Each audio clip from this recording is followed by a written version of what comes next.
Top news briefing of January 2, 2024, from South Korean Daily News. First, politics section. President Yoon Suk-yeol delivers New Year's address, pledging to dedicate all efforts to people's livelihoods. President Yoon Suk-yeol delivered his New Year's address to the nation, pledging to make people's livelihoods the top priority of his administration. He also vowed to break through the power cartels and complete reform.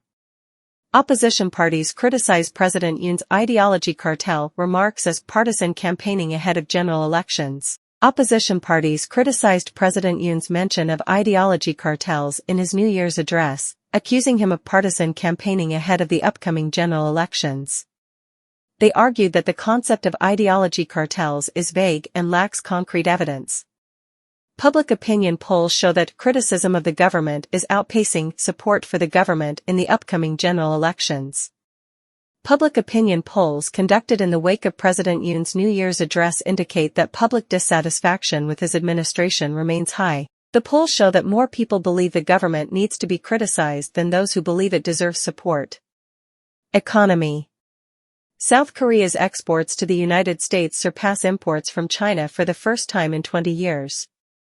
South Korea's exports to the United States reached $11.3 billion in December 2023, exceeding imports from China for the first time in 20 years. This is attributed to the U.S. economic recovery and the slowdown in the Chinese economy. Government to consider increasing bailout fund and seeking cooperation from the financial sector to address Taeyong construction PF crisis. The South Korean government is considering increasing the bailout fund and seeking cooperation from the financial sector to address the crisis at Taeyong Construction PF.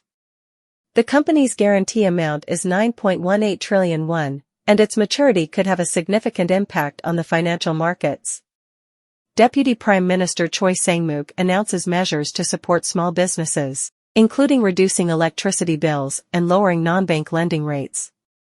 Deputy Prime Minister Choi Sang-mook announced a series of measures to support small businesses, including reducing electricity bills by 200,000 won per business in the first quarter and investing 300 billion won to lower non-bank lending rates for small business borrowers.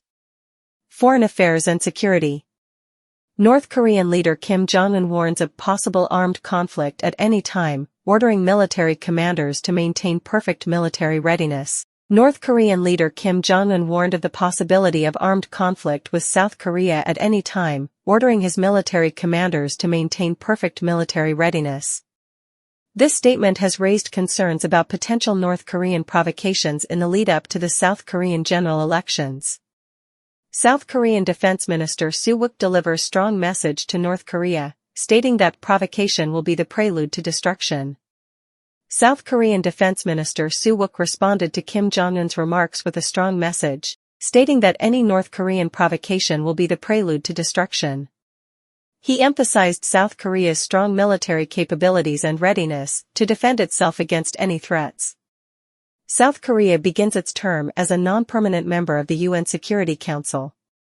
South Korea has begun its two-year term as a non-permanent member of the UN Security Council. This is seen as a recognition of South Korea's growing international stature and role. Domestic Affairs. Ministry of Welfare raises the income limit for basic pension eligibility for single-person households to 2.13 million won per month. The Ministry of Welfare has raised the income limit for basic pension eligibility for single-person households to 2.13 million won per month. This measure is intended to improve the lives of low-income elderly people. Government to strengthen regional balanced development policies, based on the results of the population survey in 7 population declining regions. The South Korean government will strengthen its regional balanced development policies, based on the results of a recent population survey in 7 regions experiencing population decline. The survey found that the number of people actually living in these regions is higher than the number registered, indicating a need for better infrastructure and services in these areas. Education Ministry to introduce a 25% quota for non-major admissions in 2026 as part of university restructuring efforts. The Ministry of Education announced plans to introduce a 25% quota for non-major admissions in 2026.